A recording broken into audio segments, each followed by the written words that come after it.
Welcome to the video. So in this video lesson, I will be talking about or discussing about lesson 2.1 or electric flux. So from our previous unit, which is unit 1, we already discussed the what do you call this, the introductory concepts that we have to understand first in order for us to go on more concepts related to electricity or electromagnetism, to be more specific. So we already discussed the methods of electrostatic charging. We also understood the definition or even the concept of electrostatics, which is the study of electric charges. We also learned about the different ways or methods on how to charge a particular object or material. We have conduction, we have induction, and we also have friction. And then we also learned about the electric force or the force in between two attracted or repelled objects. And we also learned about the electric fields that is present with every charge, or the way or how charges communicate with each other is through electric field. And I believe I have not mentioned in the discussion previously that electric field is actually the force that is felt by a charge per unit charge. Kumbaga, kung ang usa ka unit charge ato nga particular point sa asa ta nag-compute sa electric field, pila ang iyang na feel nga or iyang na kaning pila ang amount of force nga na feel ato nga particular nga point per charge, per 1 unit charge. Okay? So that is electric field. Now, of course, if you still remember, di ba, sa electric field, it is, I discussed as well that for a certain charge, say positive, na siya what gitawag na to ang mga electric field lines, correct? So, mo permeate ni siya or mo gawas ni siya sa atong mga charges, labi na kung positive. Kung sa negative siya, di ba, padung sa sulod ang mga field lines or ang arrows niya mo direct inwards or padung sa ato ang charge nga negative. Okay? Now, sometimes charges are contained in certain objects. For example, na ay charge nasulod sa usa ka dako nga sphere. Okay, let's say for example, ang sphere is hollow or kaning ang sulod gani is kanang lungag lang or kanang hole ra siya. Unya na lang siya murag surface nga nagtabon ato nga charge. Okay? Sometimes naapoy mga instances nga may ana gali ang charges murag ma-contain siya sa usa ka material. Okay? And we can actually compute or you can actually know the strength of the electric field ana nga particular surface nga ihang gitry og permeate or ihang pass through. Okay, of course, even though nga naay protection or naay murag containment ang usa ka charge, ang electric field niya will continue to disperse man, go over pud sa kanang iyahang electric field will encompass mulapas pag yun sa iyahang kaning containment or sa iyahang kaning container. Okay? And that is what electric flux will be related to. Okay, so in this video, we will be discussing about electric flux. Okay, so muna kong giingon nga you learn that electric field is defined as the force per unit charge at a given point. So for example, natay usa ka charge nga gitry og kaning kuan tan-aw, gilantaw nato. So, and then, for example, natay test charge niya or point nga kung asa nato ganahan i-compute ang electric field niya. Okay? Then, ang imuhang flux somewhere din ha. Okay? Ang flux nimo, for example, lang naay mga certain area din ha or something surface din ha. Ana nga particular point. Inyong ma-compute ang strength nga ni pass through or ang strength ana nga particular point sa ato ang electric field. Okay, dili siya electric field but ni kuan man siya ni permeate nilapos siya sa usa ka material, so it's now called a flux. Okay? So hopefully klaro. So again ha, the electric field is defined as a force per unit charge at a given point. Okay, so pila ang force nga na feel ato nga particular point katong imong gitan-aw ba murag asa dapitan test charge sa kada unit charge or one unit charge ato ang test charge. Okay? Or sa ato rather nga charge, itong original na charge. Okay? Then we also have this Michael Faraday. So one of the kani scientist nga nakuog na contribute sa study of electricity. So we'll go over that. And then let's go to the objectives of this video. So ang objectives sa nga video, you will be learning about the principle of electric flux. So how does electric flux work, or what is electric flux good defined? Saan siya pag-define ang electric flux? And then you will also be able to calculate the electric flux in a given surface area. So sorry. So later we will have some problem solving para inyong ma-apply, which is objective number 3. Inyong ma-calculate ang electric flux, or you can even apply the concept of electric flux in various fields or in different instances. Okay? So let's first define what is electric flux. When you say flux, the word flux actually means flow. It's a Latin word for flow, or it came from a Latin word which meant flow. Okay? So ang pagdagan, ang pagdagayday sa ato ang electric field, in this case electric field, sa usa ka point. Okay? So when you say electric flux, it means the rate of the flow of the electric field. So unsa ka kusga, unsa kadaghana ang pagdagayday sa electric field anang particular nga point. Okay? And it is determined, especially if in the context of electric field lines, okay, we already discussed that. So it is determined by the number of electric field or flux lines passing through a given region. Okay? So for example, if you still remember, later sige ato na i-continue ha, kailangan sa pikas nga slide anyways. So magdepende sa number of field lines sa usa ka specific area kung unsa ka kusga ang electric field ato niya. Again, it will depend on the number of field lines ana nga particular area, ang strength or pag-measure, ang pag-determine nato sa measurement sa strength sa ato ang electric field, okay, or ang flux ana niya nga particular area. Okay, ang flux niya or electric flux. Okay, so electric flux is the property of an electric field relating to the measure of its strength. So technically, electric flux will tell you how strong is an electric field on a particular area. Okay, especially kung ang imuhang electric field will pass through a particular surface area. Kung na siya agian, okay, or lapusan. So here is another slide, no? So electric field lines always emerge from a positive charge and end at a negative charge. So you still remember from lesson 3, I believe that was lesson 3, we discussed some 3 rules, no? One is the field lines will start at a positive charge and will end at a negative charge. Okay? So mo ning gingon sa atong slide dinhi. The same concept still applies with electric flux.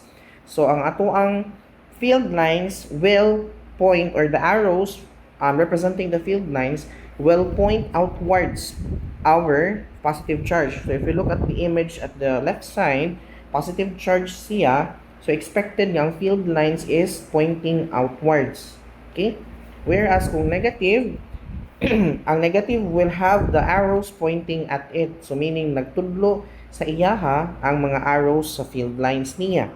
Okay? Again, same concept lang i-apply. So ang positive palayo sa iyaha ang pagtudlo sa arrow, and ang negative kay padung sa iyaha ang pagtudlo sa arrow. Now, of course, if it's a dipole, di ba naman ito kasi klase sa mga charges na ay singular pole, or katong, I forgot the name. Basta kay ang duha is dipole. I will check later kung sa to. Basta kay ang duha ka pole or charges is called dipole. Okay? So sa dipole, you have 2 charges that are interacting with each other. So if you notice sa picture na to dinhi, nag-interact no si positive na field lines sa negative charge sa pikas nga side sa ato ang image. And if you read the slide here, it also represents the distribution of electric flux surrounding a particular charge. Okay? So if you notice sa center sa ato ang duha ka charges, the number of field lines present is many, daghan. If you notice na yung mga around 6 or 8 kabog field lines nga naa makita sa center ha, sa tunga-tunga sa duha nato ka charges. Meaning, the electric flux, if na siya surface din ha somewhere, the electric flux of that object will be determined by the number of field lines present nga that passes through that particular surface area. Okay? So ma-determine nimo ang strength niya base sa unsa ang area sa object na in between anang duha ka charges. Okay? Hopefully klaro. So electric flux may be inward or outward depending on the direction of the electric field vectors. Now take note ha, for electric flux, we assume, the charge is contained inside a particular object. So for example, contained ha ang term. So when you say contained, it means that the charges are present inside, nasa sulod sa ato ang hollow nga object. When I say hollow, meaning walay sulod ang ato ang sulod sa atong objects. Kumbaga kung box lang siya nga metal box baka ha, whatever, then ang sulod sa metal box is just an empty space. Empty ra siya. So ang surface ra gyud niya or na hard niya nga material is only the surface, ang babaw, ang ubos, ang kilid, ang sa atubangan ug sa likod. So mao ra ang iyahang na hard surface, but the inside of the box is hollow, wala siya sulod. Okay? So in electric flux may be inward or outward depending on the direction of the electric field vectors. Now when you say inward or outward ang electric field or electric flux rather sa ato ang nga present sa ato ang material with respect sa iyahang charge, magbase gyapon siya sa concept of kanisiya. Magbase siya sa concept of electric field lines wherein ang positive, ang arrow is pointing outwards sa iyaha, and kung negative, ang arrows pointing towards niya. Now let's look at the first image. You can see that the charges present in our material, in this case this is a net positive nga material, they're all positive charges. Okay, so if you recall, again, positive will have field lines that are pointing outside it or outwards from it, padung sa gawas. Okay, so kung tanaw ninyo ang arrows sa iyahang image, they are pointing outside. Okay, nagtudlo siya palayo sa ato ang charges sa sulod. Okay, kaya positive man sila duha. Wala pa sa point ha nga nagtinukmuray silang positive charges because again, like charges repel. Okay, so wala pa siya. Ang ato lang is ang direction sa electric flux sa ato ang object. Now, if you look at letter B, since the object has net negative charge, so meaning daghan ang iyang negative charges sulod niya, then if you remember, negative charges will have the arrows or field lines niya pointing at it. So magtudlo pa rong niya. So if you notice sa ato ang image dinhi sa letter B, ang arrows is naka-point padung sa sud sa ato ang box. Okay? Because remember, negatives will point or negative charges field line will point at the charge itself. Okay? Magtudlo parong sa ato ang charge. Now, for letter C, this is actually an example of a zero flux. Wala siya flux. Okay? Wala siya flux. Nga naman. If there are net, if the object is uncharged or naray equal amount of charges inside it, then the flux sa positive and flux sa negative will sort of offset each other. Kumbaga, mura na siya ma-cancel out. Okay? So, if the same number of charges, negative and positive charges sa usa ka box or sa usa ka material or object, then it will have a zero nga flux. Okay? And that will be explained as well sa what do you call this one? That will also be explained sa Gauss's law later sa lesson 2. Okay? But again remember, when you talk about electric flux, for now, in this instance, the what do you call this one? The charges are present inside our containment area. Kumbaga, kung for example, sphere, nasa sulod sa sphere ang ato ang charges, or kung box siya, nasa sulod sa box ang ato ang charges. If wala siya sa sulod, then automatically you will assume automatically you will assume that, or not really assume, but you can really say that the object is actually a zero flux or has zero flux siya. Wala siya yung flux. If nasa gawas ang charge. Kumbaga, di ba, if you look at the image, naatanan sa sulod no sa box ang atong charges. Okay? So kung wala siya sa sulod, naa siya sa gawas ang charges, automatic those are zero flux. Regardless pa o if puro positive ang naa sa gawas, puro negative ang naa sa gawas, the flux is still zero at that particular object. Sa kanang object, zero na siya. So a positive charge within a region will have an outward electric flux passing through its surface. So muna na ko na-explain. Positive man, so ang arrows will point outwards, palayo sa iya ha. If negative, ang arrows mutudlo parong niya. Okay? And if zero charge siya, no net electric flux passing outward or inward. Or kumbaga, ma-offset ang flux nga present sa positive sa flux nga present sa negative. So automatically may mo siyang zero. Okay? So to easily recognize the direction of the electric flux inward or outward by identifying the sign of the enclosed charge. So para mailhan ninyo kung unsay direction sa inyong flux, pa-outward ba siya sa object or pa-inward siya sa object, all you have to do is just know the charge or the type of charge na enclose atong particular object, naa sa sulod sa atong object. So kung positive, outward ang direction sa flux. If negative, inward ang direction sa flux. Okay? Sige. So the net electric flux going outward the surface of the region is directly proportional to the magnitude of the net charge enclosed by that region. Okay, so ang pasabot ani is ang electric flux kuno sa usa ka particular object, especially in this case no kay sphere man ang ato ang example nga nakita diri sa image. Ang pag-compute sa iyahang electric flux na ni-pass through sa iyahang surface is directly proportional to the magnitude of the net charge enclosed by that region. So, pasabot, kung mudako ang value sa charge nimo inside our particular object, then you would expect as well nga mo increase po ang net electric flux sa iyahang surface. Okay? So, for example, let's say for example, nitubo og kaduha ang imuhang, nitubo og twice ang imuhang charge. For example, let's say for example, 1 una, then gitubuan og 2 charge na siya. I mean, ang 2 na ang magnitude sa charge ba? Okay? Mga 2 coulombs na baka siya nga na, 2 coulombs. So, ang imo sa di-expect nga ang iyahang electric flux on the surface will also be doubled. Okay? Directly proportional man siya. Mo increase siya the same way sa pag-increase. Ang electric flux mo increase the same way sa pag-increase sa charge. Okay? Directly proportional. And you will see that in the formula as well later. So what is the relationship between the electric flux to the number of electric field lines passing through a surface area? Okay?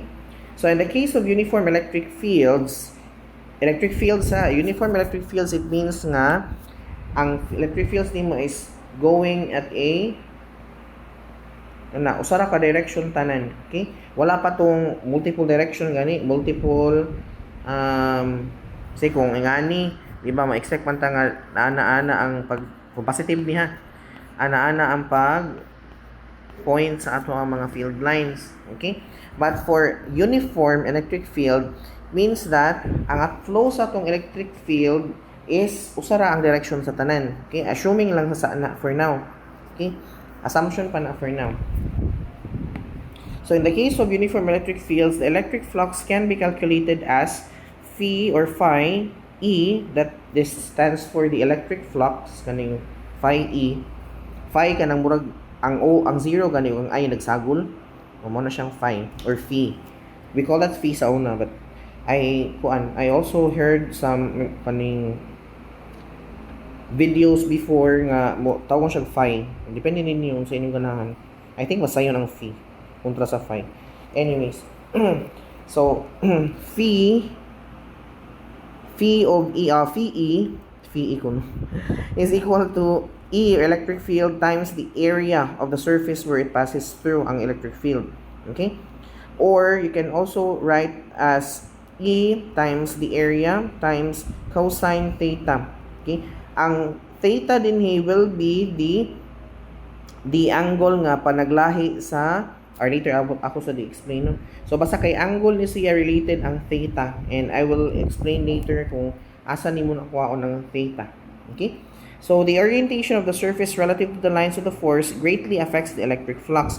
Ang giingon ani is, for example, ang ang orientation, so asa naka-face ang imuhang surface compared sa imong electric field lines will affect the kaning amount of electric flux present on that particular area.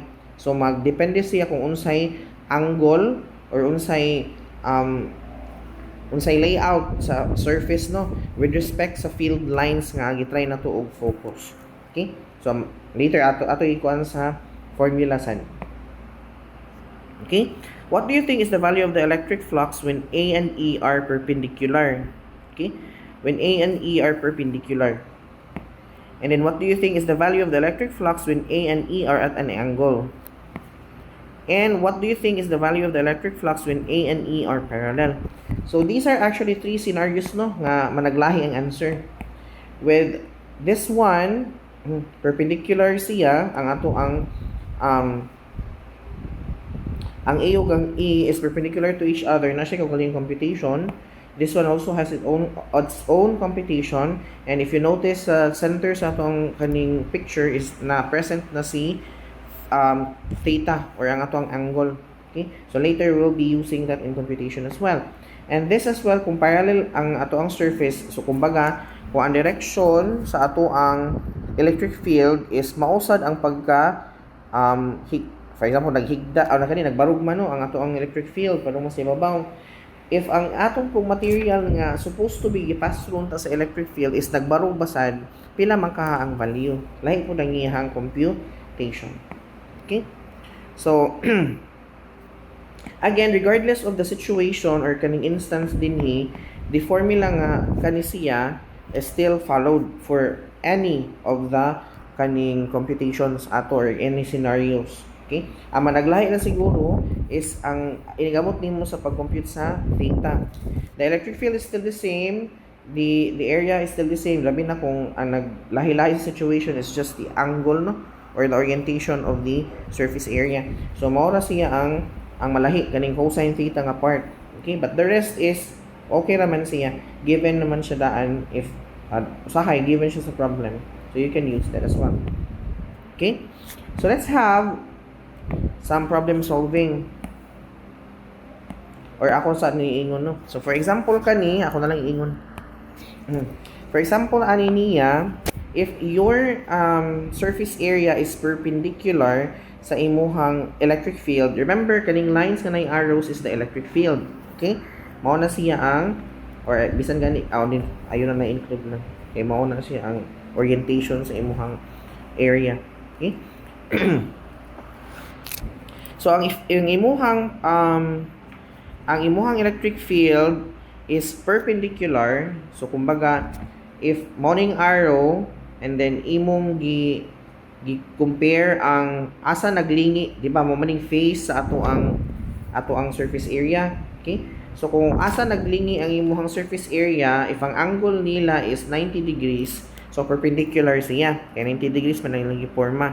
Okay? So kumbaga kung tanaw nimo sa image, ni pass through gyud sa ato ang area or sa ato ang material ang ato ang electric field. Ni lapos gyud siya. Okay?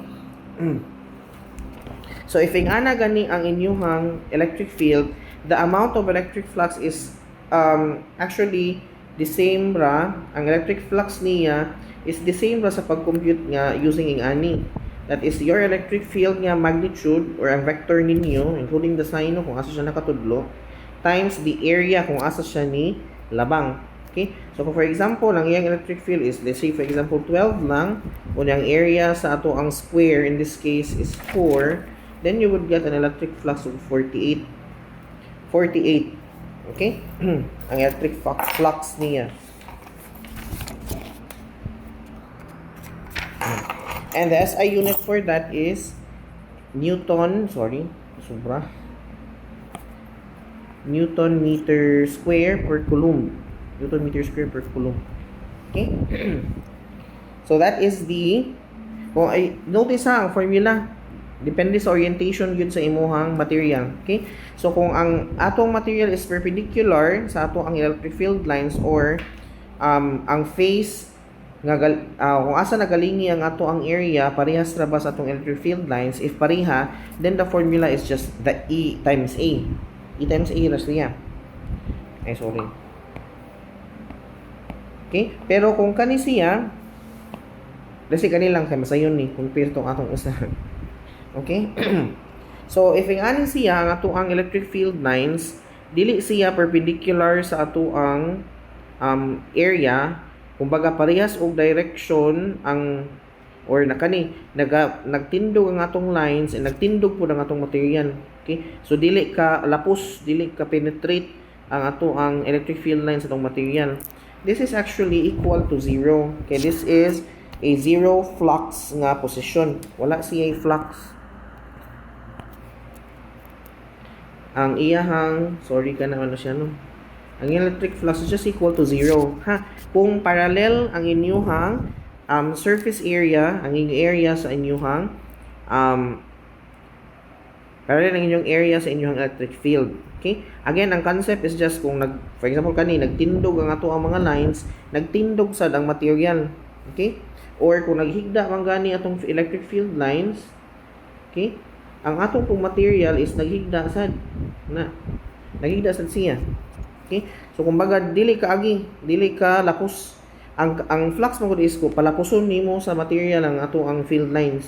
Okay? So kung di siya kalapos, then automatically walay flux nga nahitabo. Walay flow of electric field nga nahitabo sa usa ka surface area. Kaya naghigda naman siya, same naman sila og kuan orientation. Okay? So mao na siya, zero na siya. Unya kani kananay angle, particular angle, ang imong faluhon nga formula is katong E times A unya cosine theta. Okay? Now ang theta is ang kani kung unsay angle of orientation sa imuhang surface area compared sa iyang electric field. Okay? Sometimes sa ubang video kay mangingani na siya, for example, nagdindog ang tanang electric field lines. Okay? Kunya ang imuhang surface area is na particular angle lang, wala na siya angle. Ako lang i-resume.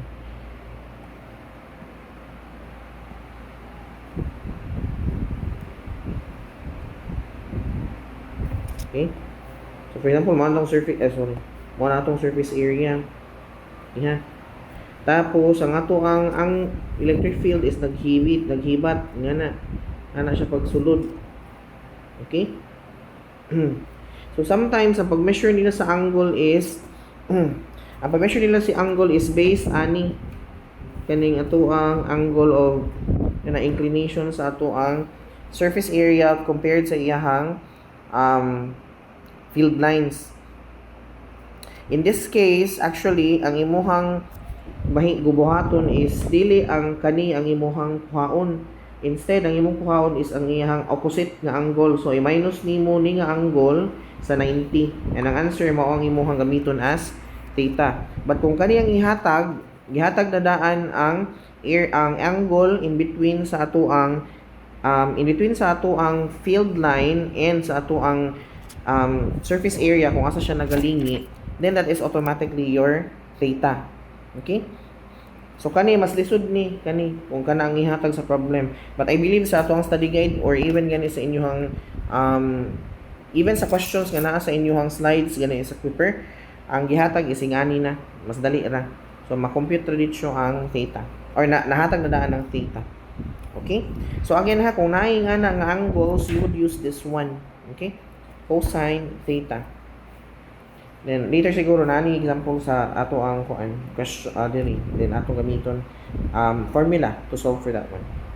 Okay? So again, going back ha, ang electric flux ang iyang concept is telling you nga mo pass through ang electric field sa usa ka surface.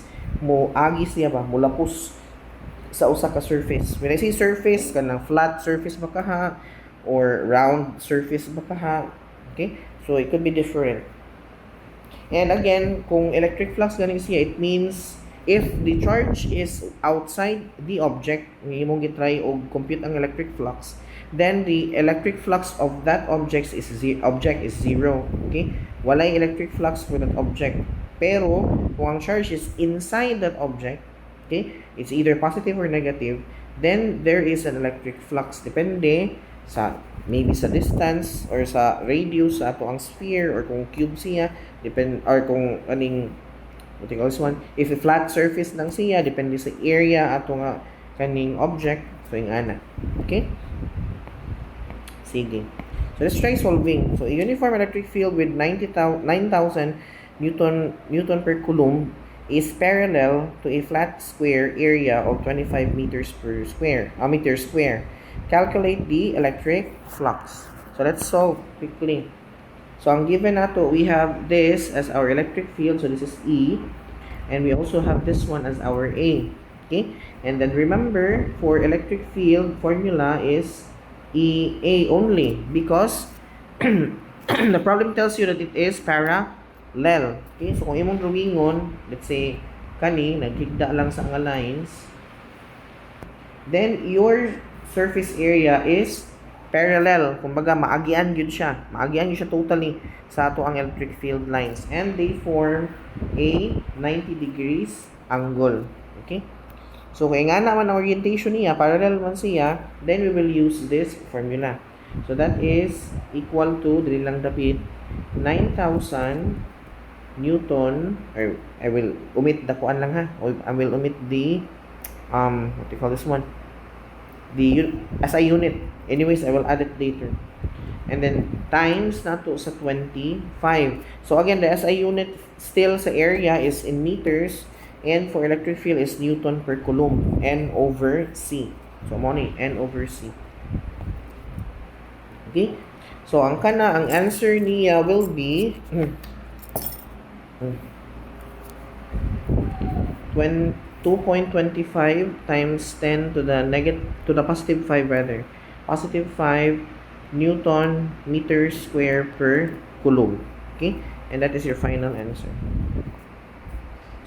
Again ha, I use the formula kani E times A na siya because the orientation kun of our surface is parallel to the electric field. So pareha sila og direction ang surface. Kung asa naglingi ang surface nato magitry penetrate sa electric field, the same ra pud ang iyahang direction sa ato ang electric field. Okay, so the formula that will be used is mao to siya, E times A. Okay, let's try to check if my answer is correct. So the answer is 6 ang gibutang, no, but supposed to be that is 5. Okay, times 5. So nasayop ang study guide. Study guide ang sa slide guide rather. So that is 9,000. Ato i-try na lang ang calculate para verify. I could be wrong as well. 9,000 times 25. Okay, that's 2.25 times 5 times 10 to raise to the 5. Dili 6. So sayop ang study guide. Okay? That is 5 supposed to be. There is 6 times 10 to the 5, or yeah, raised to the 5. And that is your final answer. Next, how much electric flux is contained in a uniform electric field with 3,500 Newton per coulomb parallel to a square surface with an area of 49 meters square? So same lang yapon o gamiton. Again, we're calculating for the electric flux, and that is I nga na-circle sa ito nga E. Okay? And our electric field, which is E, is 3,500 Newton per coulomb. So this is our E, and our orientation is parallel. So ang atong gamiton nga formula is atong EA lang. And ang surface area or ang area sa ato ang material lagi tayo pass through is 49 meters square. Okay? So mahog siya yung ani IE is equal to E times A. Again, E times A because it is parallel. Dayon, just multiply or substitute lang sa substitute. That's 3,5 times, sorry. Sige ako 3,5 times 49. Okay? And atong i-check.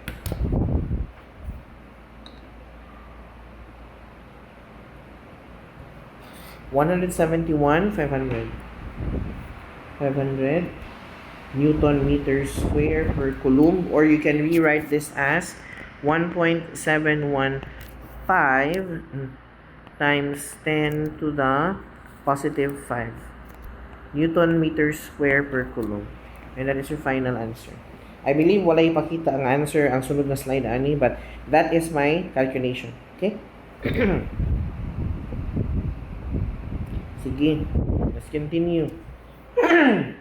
Here's another problem, and I believe napay usa and then sakto ra. So dili na ko i-solve ang kinalasan ng diska. Dili ko tulo na sa second nga problem. Okay?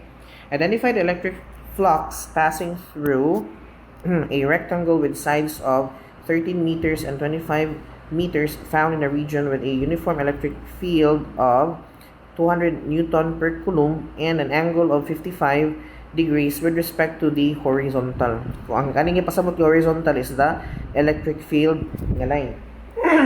Okay? So, ang angle in between atong orientation sa ato ang kung ano ba? For example, kani, nagtakilid ito ang supuan. Inana siya. Okay? So, ang angle ani kani siya, this is equal to 55 degrees. Ng percent na mo nabuang. 55 degrees. Okay? Mao lang iyang pasabot. So, 55 na siya diha. Okay? Dayon, we're told no nga there is a rectangle kuno nga nag-atang sa tong electric field line nga measures niya is 13 of 25 ang length of width. I believe this is length and width. Okay? So we will compute for the angle first of the rectangle, then we'll proceed with calculating for the electric flux. Kaya again, ang ato ang main component for electric flux is the amount or the magnitude, ang value sa itong electric field, ang area nga gitry niya agi. O later, we will be introducing the permittivity of free space sa Gauss's law. So, sunod na lang ang video. Okay? So, ato sa ni Edison ang akong gipang suwat-suwat diri, iparaway sa mo.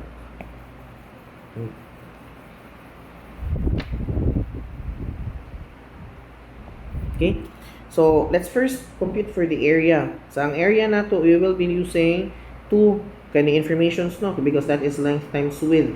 So, we can assume that the length probably is the larger one, 25, and the shorter one is the width. Okay? Ang width niya. So, 25 times 13, I'll use my calculator.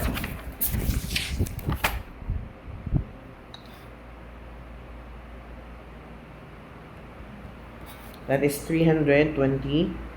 And this is in meters square. Kaya meter man ang gigamit nga unit of measurement sa atong sides. Okay? So again, for flux, dapat meter square ang area. So sakto sa siya. Next, ang giingon diri is na ay particular angle ang ato ang surface with respect sa horizontal or ang ato ang electric field. Okay? So therefore, ang gamiton nato nga formula for electric flux ani will be E times A gihapon, but since there is an angle, we will use cosine theta. And this is theta. Okay? So you can substitute that. So we have our E. Ang E nato is 200. And we also have our area, which is mabuhay lang nato isolve. So that is 200 times 325 times cosine of 55. Okay? Then use your calculator to compute for the value.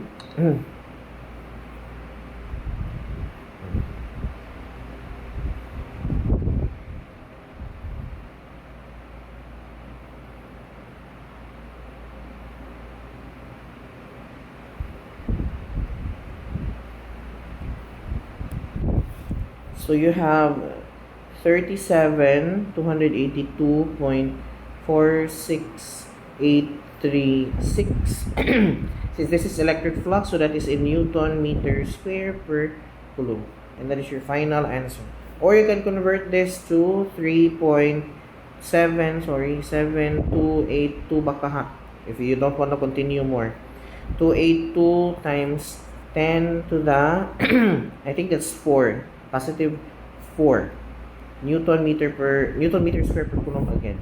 And that's your final answer. So let's check if I am correct kong balin ko. Atong i-check.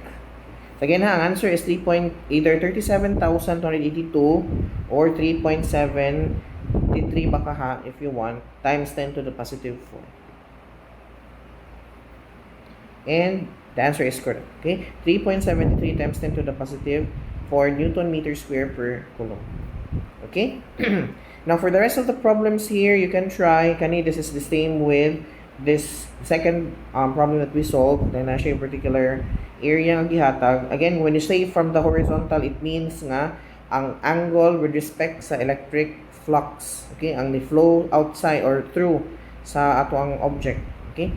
So, kung ingana siya with respect to the horizontal, then automatic na siya nga theta. Pero kung lahi gani, with respect to the orientation, you will have 2 minus the angle nga iyang gihatag sa 90 degrees. I-minus nimo siya. Okay? Sige. For now lang, wala pa man example ana good. So, basta ibutan niyo sa iyong notes. Okay? Nga kung ingana gani, orientation sa imong surface area, then you minus the answer with 90 degrees. We also have another one here, but since we're running out of time, mansad kay naman pud ko ilaing buhaton pa, then I will have you try to answer it. Let me just read first the problem. So it's a disk man, so round siya. So you can compute circle ni siya. So you compute first for the area of the circle, and then you are given with a angle, no? So there you will be using the cosine theta nga formula. And then you also are provided with the electric flux. So ang gipangitaan is the value of E. Okay? So kung inyong baliktaron, ato na lang isuwat ang formula po. Kung inyong baliktaron ang value of E ani, kay di ba since na may ingon nga angle dinhi, so you expect that the formula is with cosine theta.